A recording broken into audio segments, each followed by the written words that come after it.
Hello, j'espère que vous allez bien. Aujourd'hui, nous allons parler de l'alternance. Je sais comment l'alternance, c'est dur, c'est chiant, c'est surtout très fatigant à trouver. Donc dans cette vidéo, je vais vous donner mes conseils, mes méthodes, mes préparations d'entretien, etc.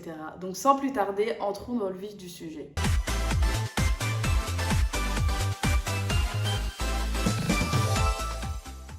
Pour ceux qui ne me connaissent pas, je m'appelle Noémie Coisselon, je suis étudiante, créatrice de contenu, youtubeuse et entrepreneur.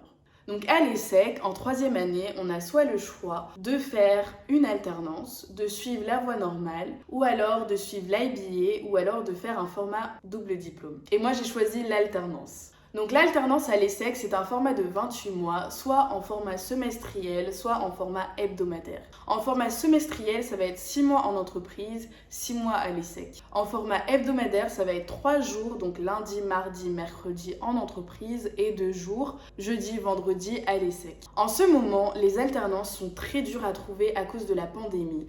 Donc soit des entreprises ne veulent pas des alternants, soit des entreprises ferment totalement leurs entreprises, donc c'est très compliqué pour nous de trouver une alternance. À chaque fois, moi quand je passais des entretiens, on me demandait beaucoup d'expérience, on me demandait d'avoir différents stages, 6 mois de stage, etc., etc.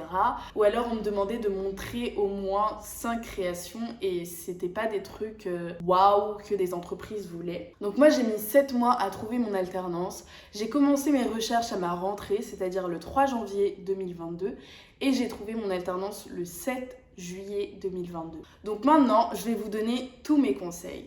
Conseil numéro 1, c'est faire lire son CV et sa lettre de motivation à son entourage. Ça peut paraître bête, mais franchement, moi, c'est quelque chose qui m'a aidée. Parce que dans mon CV, il n'y avait pas une bonne chronologie des choses, il n'y avait pas de bonne tournure de phrases. Par exemple, dans mes expériences professionnelles, je mettais de la plus ancienne à la plus récente, alors que c'était l'inverse. Dans ma lettre de motivation, il n'y avait pas un endroit où je parlais de l'entreprise que je visais ou de l'entreprise pour laquelle je postulais. Donc c'était un next direct parce que je disais oui, je m'appelle nanana, plus tard j'aimerais faire nanana, je suis telle formation et je suis à la recherche de telle alternance, alors que c'est pas ce qu'il faudrait faire. Il faudrait dans un premier temps parler de l'entreprise, dire en quoi le poste nous intéresse, etc. etc. Dire pourquoi est-ce qu'on voudrait une alternance, quelle formation on suit et par exemple à la fin vous pouvez dire on pourrait programmer un entretien ou alors vous pouvez m'appeler à tel numéro, etc., etc. Si jamais vous avez besoin de voir ma lettre de motivation, vous pouvez me contacter en DM sur Instagram ou alors par mail ou alors en commentaire et je vous enverrai toutes les infos. Et aussi il faut également parler de ses réelles compétences pour le poste qu'on recherche. Par exemple moi je disais que j'avais tel certificat, je disais que j'aimais bien lire, que j'avais une appétence pour tout ce qui concernait le business, les vidéos, etc. Alors que je voulais faire du marketing. Donc il fallait que je dise par exemple que je maîtrisais Canva parfaitement dans mon CV, que je maîtrisais Photoshop parfaitement, même si moi dans mon exemple je ne maîtrise pas Photoshop, donc je pourrais dire 1 sur 5 sur Photoshop. Et également le pack office, c'est bien de le maîtriser parfaitement, même si Excel c'est pas parfait, c'est bien de bien le maîtriser si jamais vous cherchez une alternance en marketing ou en communication, en créa par exemple, parce que ça c'est très demandé de faire des PowerPoint tout le temps. En deuxième conseil, ce serait la persévérance. Ça peut paraître bête également, mais vraiment persévérer. C'est très dur et très compliqué de trouver une alternance, mais vous n'êtes pas seul dans ce cas. Moi pour ma part à l'ESSEC, c'était pas du tout obligé, donc à un moment j'ai arrêté de chercher et je me suis dit vas-y, je vais jamais trouver mon alternance. Mais un jour, j'ai vu plein de vidéos TikTok de comment les filles, etc. faisaient, de comment des personnes faisaient, les conseils qu'on nous donnait et j'ai persévéré. Mais vraiment. Et la pression aussi, ça m'a motivée parce que je devais absolument trouver mon alternance avant ma rentrée, c'est-à-dire avant le 29 août et j'ai trouvé mon alternance 1 mois et demi avant, donc le 7 juillet 2022. Donc le stress m'a vraiment motivée. Troisième conseil, c'est mettre à jour son profil LinkedIn. LinkedIn, je sais que beaucoup de personnes de mon entourage n'utilisent pas cette plateforme, mais c'est une plateforme très importante. Genre c'est vraiment très importante. Moi ce que j'avais fait, j'avais ajouté tout mon réseau ESSEC, j'avais ajouté toutes les personnes qui travaillaient dans le domaine que je recherchais, donc c'est-à-dire toutes les personnes qui faisaient des études en marketing, communication ou qui étaient en école de commerce. Et j'ajoutais toutes mes connaissances, donc toutes les personnes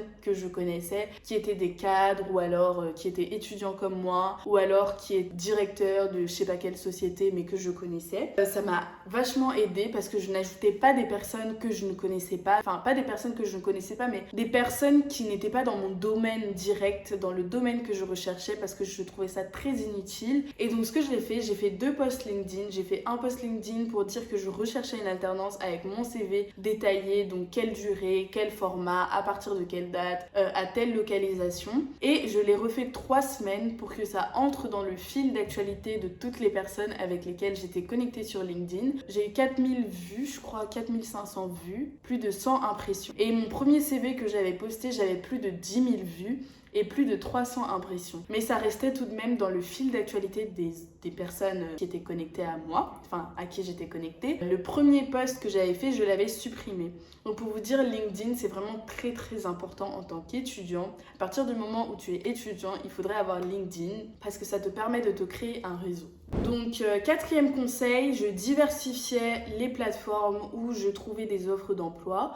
Donc dans les groupes Facebook, dans le groupe de mon école Facebook, je trouvais plein d'emplois. J'ai intégré beaucoup de groupes pour les alternances. Sur Job Teaser, sur LinkedIn, et je crois que je contactais des personnes directement sur LinkedIn en candidature spontanée et Welcome to the Jungle. Donc je contactais à chaque fois des personnes. Si par exemple telle personne est directrice marketing d'une société que je voulais absolument, je la contactais soit par LinkedIn ou j'essayais de trouver son adresse mail, je lui envoyais mon CV, ma lettre de motivation et je lui faisais un petit mot de motivation. Oui, je m'appelle Noémie Coisnon, je suis en 2e année, je vais intégrer nanana et je suis à la recherche d'une alternance pour telle date, telle date, telle date. Votre entreprise m'intéresse particulièrement. Savez-vous comment est-ce que je pourrais postuler à vos offres? Ou alors, si vous n'avez pas d'offres, est-ce que je pourrais effectuer une candidature spontanée? Et ça m'a beaucoup aidée parce que mon réseau ESSEC m'a beaucoup aidée. Ça a été Delphine qui était en 3e année à l'ESSEC qui m'a beaucoup aidée et qui m'a fait intégrer son entreprise. Le réseau, ça marche beaucoup. Même si une fois, je sais que j'ai contacté une diplômée de l'ESSEC qui travaille chez Hermès, qui m'a littéralement envoyé chier en me disant que oui, c'était du piston, etc., etc. Mais en fait, il faudrait apprendre à cultiver votre réseau. Il faudrait apprendre à contacter des personnes qui sont déjà dans votre école et qui sont déjà diplômées ou qui sont en alternance si vous cherchez une alternance ou si vous cherchez peu importe l'emploi, mais contactez des personnes qui sont déjà dans votre école avant de contacter par exemple des cadres ou des personnes qui sont dans les entreprises que vous recherchez. Donc ensuite, concernant les entretiens. Mes entretiens, je les préparais toujours, mais toujours à l'avance. Je sais que j'ai eu des amis qui ne préparaient pas leurs entretiens à l'avance et qui allaient comme ça au culot. Mais moi, je n'arrive pas. Il faut que je fasse une fiche où j'écris tout ce que je connais sur l'entreprise, tout ce que je regarde sur Internet sur l'entreprise, tout ce que l'entreprise fait, les différents domaines, etc., etc. Donc, j'écrivais tout ça sur une feuille. J'écrivais l'émission de l'offre de poste. J'écrivais le contact de la personne avec qui je vais passer mon entretien. Et à chaque fois, je cherchais cette personne sur LinkedIn pour voir exactement ce que cette personne faisait et si jamais elle me posait des questions. Et à la fin de mon entretien, à chaque fois on me demandait avez-vous des questions? Et au départ, je me rendais compte que je disais toujours non. À la question avez-vous des questions, je disais toujours non, alors qu'il faut toujours dire oui. Il faut vraiment toujours dire oui et trouver une question même si elle est bête. Par exemple, je sais pas, à partir de quelle date votre entreprise a été créée? Ça fait combien de temps que vous êtes dans cette entreprise? Qu'est-ce que vous aimez particulièrement dans cette entreprise? Des questions toutes bêtes comme ça, mais en fait, ça va montrer que vous avez un intérêt et que vous êtes réellement motivé pour cette entreprise, pour cette offre de poste. Et moi, en fait, à chaque fois que je disais non, je voyais directement le feeling de la personne. Ça se voyait directement que j'étais pas intéressée. Et donc, quand on vous pose cette question-là, il faut toujours dire oui et trouver une question, même si c'est bête, trouver sur le site internet, trouver sur LinkedIn. Par exemple, vous lui dites à l'entreprise, oui, j'ai constaté que vous n'avez pas de post Instagram, oui, j'ai constaté que vous n'avez pas de post Facebook, pourquoi? Genre, ça peut être un truc comme ça, mais ça va montrer que vous êtes réellement motivé. Donc moi, pour ma part, ça s'est très vite fait avec mon entreprise dans laquelle je vais faire mon alternance. J'ai eu mon entretien le 1er juillet 2022. Directement, mon prochain entretien avait été programmé avec ma maître d'apprentissage. Le 7 juillet, donc j'ai eu mon deuxième entretien et le 7 juillet, j'ai directement été prise. Donc j'ai été vraiment très contente. Il y a directement eu un feeling, ça a directement montré ma motivation parce que je me suis beaucoup renseignée sur l'entreprise. Donc je vous conseille de vraiment vous renseigner sur l'entreprise avant même de faire votre entretien. Et surtout de ne jamais répondre au téléphone. Genre quand on va vous appeler, vous allez voir, il y aura beaucoup d'entreprises qui vont vous appeler. Et à chaque fois, moi je me rappelle, je vais vous mettre une capture d'écran. J'ai postulé à plus de 500 offres d'emploi sur LinkedIn.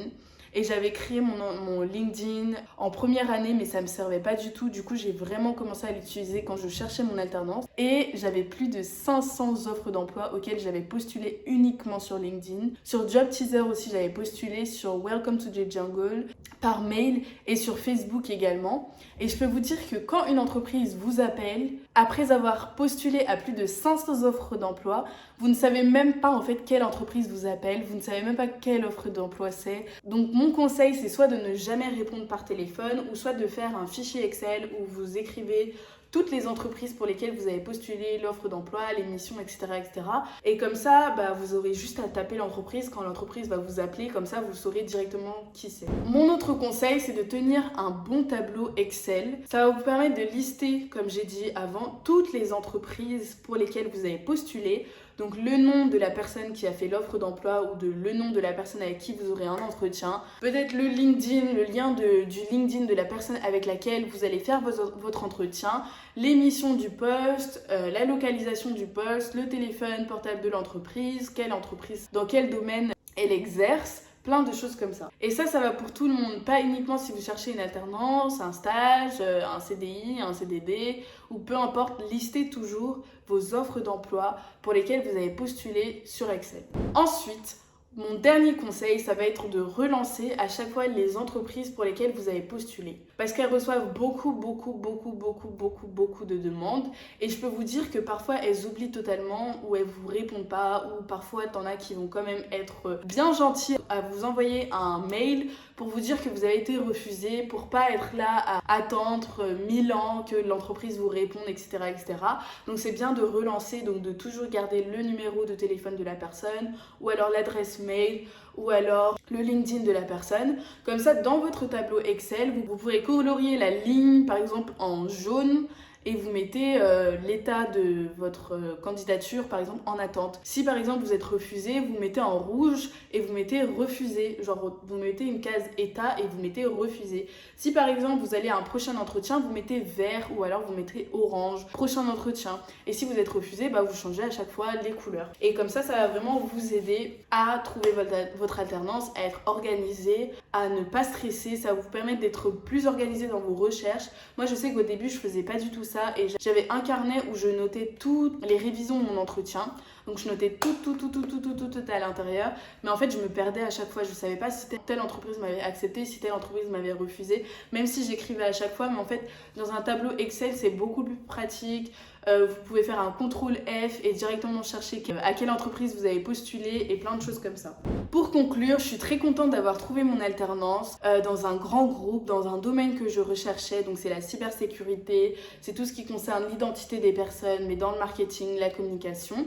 Et donc je suis très contente de l'avoir trouvé vraiment. Je me sentais tout le temps stressée, donc ça a été un réel soulagement quand j'ai eu mon alternance. J'étais très soulagée. Et je sais comment c'est très dur de trouver une entreprise, donc vraiment ne perdez pas espoir, persévérez. Dites-vous que la persévérance, ça va vous aider dans toutes les épreuves de votre vie. Moi personnellement, pour vous dire la vérité, j'avais vraiment perdu espoir, j'étais tout le temps stressée, tout le temps nerveuse, et je peux vous dire que moi c'était un cas vraiment très extrême parce qu'en fait en 3e année je vais en échange, donc je vais 6 mois en échange, et ça c'est des entreprises qui ne veulent pas du tout, mais vraiment pas du tout. Les entreprises qui cherchent des alternances ne veulent pas du tout des personnes qui vont bouger pendant 6 mois et qui vont revenir « Ah salut, je suis revenue », etc. Non, elles veulent pas de ça.